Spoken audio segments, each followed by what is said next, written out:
Antes da gente entrar, de fato, no líder maçom, eu queria que o irmão nos trouxesse a sua visão sobre o que é a liderança e qual que é a importância dela dentro do contexto maçônico. Certo. Bom, a liderança, digamos assim, ela tem uma função básica, que é a função de indicar o caminho e motivar as pessoas a seguirem aquele caminho, né? Então você pode imaginar assim diversas possibilidades de diferentes definições para liderança. Por exemplo, tem um autor americano que ele fala: a liderança transforma os seguidores, cria visões de alvos que podem ser alcançados e capacita os seguidores a encontrar maneiras de atingir esses alvos. Normalmente, 6 fatores gerais estão associados aos líderes. O primeiro deles é a capacidade. O líder precisa ter capacidade. Isso se traduz em inteligência, fluência verbal e capacidade de julgamento, para ele poder ponderar as coisas de uma maneira adequada, né? Ele tem que ter capacidade de realização. Ele tem que, digamos, participar da realização. Ele tem que ter responsabilidade. Ele não pode, digamos, abandonar os seus liderados ao sabor dos acontecimentos, né? Tem que ser participativo, tem que estar, digamos, atualizado com a situação na qual ele está participando, liderando, né? Então, digamos, essa é uma definição que a gente pode adotar como o que seria um perfil de um líder, né? Então, os líderes têm também a função de criar um estado de espírito de corpo. Você não pode imaginar, por exemplo, uma liderança que não tem essa capacidade. Aliás, eu tenho uma vivência, né, que isso me ocorreu no começo da vida maçônica, e nós tínhamos, dentro da loja que eu estava participando, que eu fui iniciado, a loja Esperança 181, uma sequência de possíveis veneráveis, né, mas estava estabelecido de um modo não adequadamente estabelecido.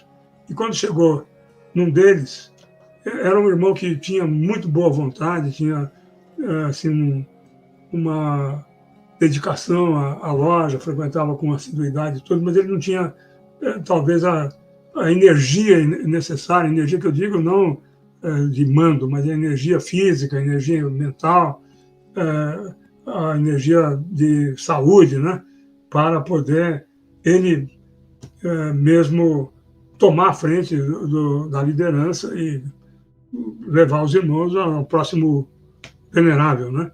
E com isso acabou tendo interferências de outras sombras, né, digamos assim, que acabou redundando num fato assim que levou a loja a ter uma cisão.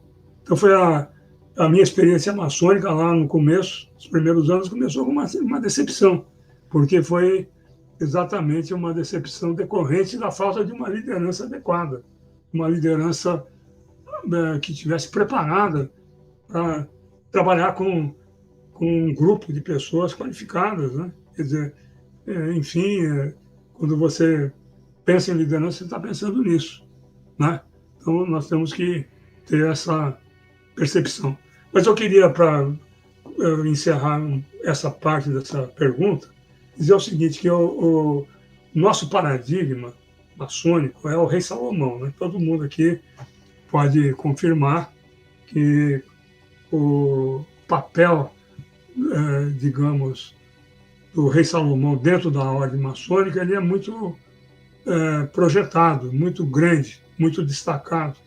Tanto é que quando nós temos um novo mestre de loja, um venerável mestre eleito, quando ele vai ser instalado e vai tomar posse da função dele, ele vai ser instalado, nós dizemos, na cadeira do Rei Salomão. É claro que isso é uma alusão figurativa, é uma alegoria, mas a representação dele é a representação do Rei Salomão.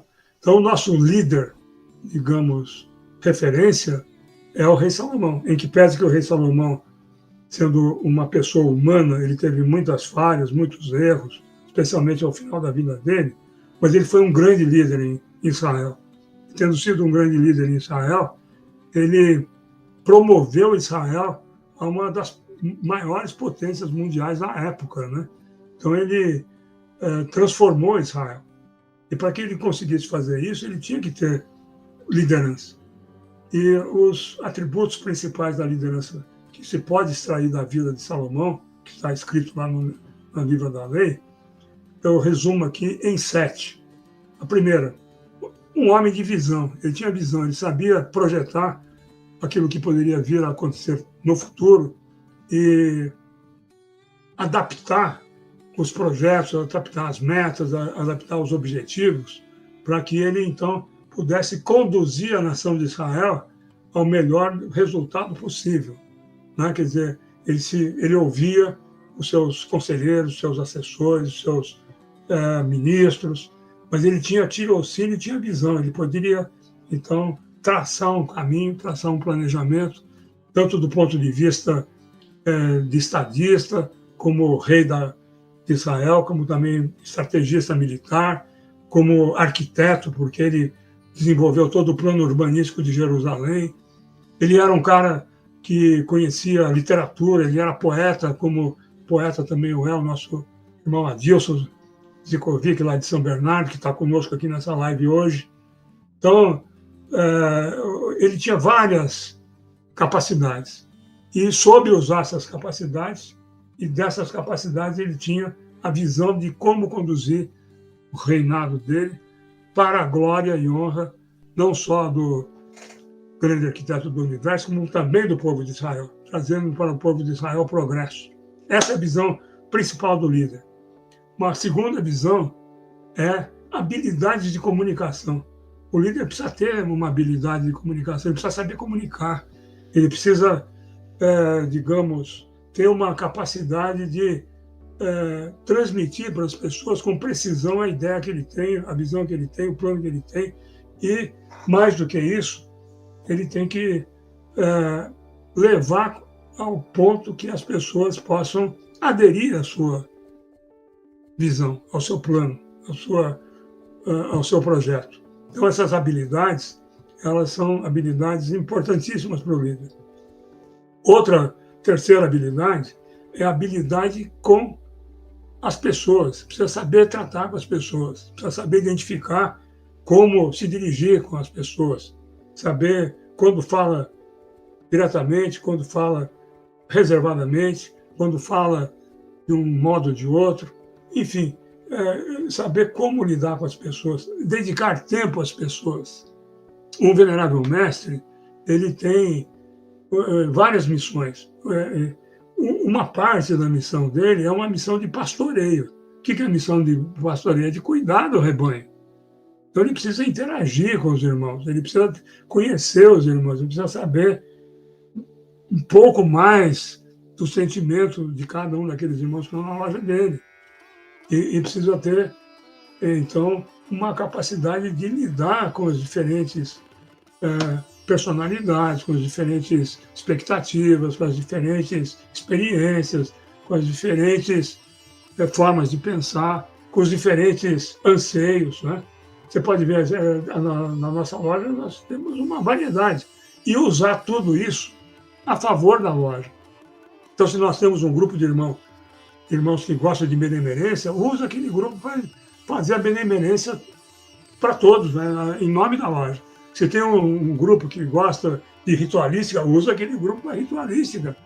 Ou seja, tem que ter essa habilidade, a visão e comunicação adequada, né?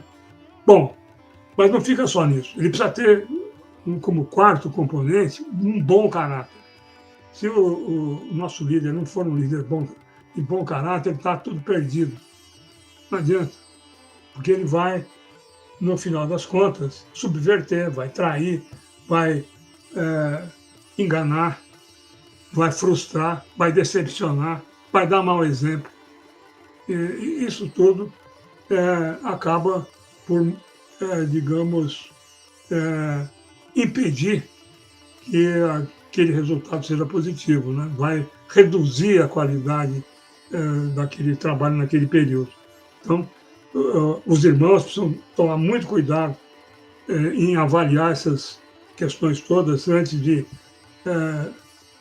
votar em um venerável mestre. O único cargo na loja que nós temos um protocolo especialíssimo é o de venerável mestre da loja. Portanto, muita exigência nessa seleção.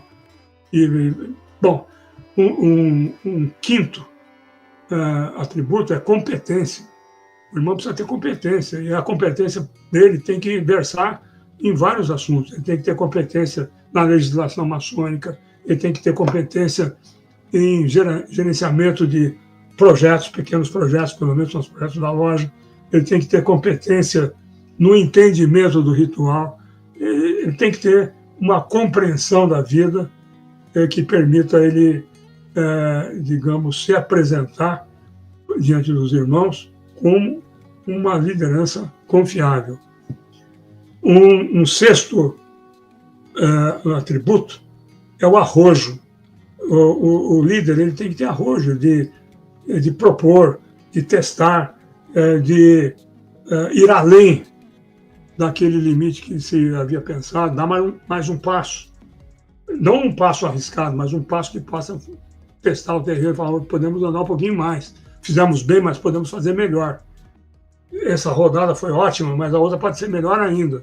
Vamos corrigir isso, isso e isso, e aí vamos chegar um pouco mais longe. E por último, e mais importante, a sétima característica é ser mordomo, servir ao próximo. Antes de ser servido, servir. Isso é fundamental que eu vejo nessas 7 qualidades do rei Salomão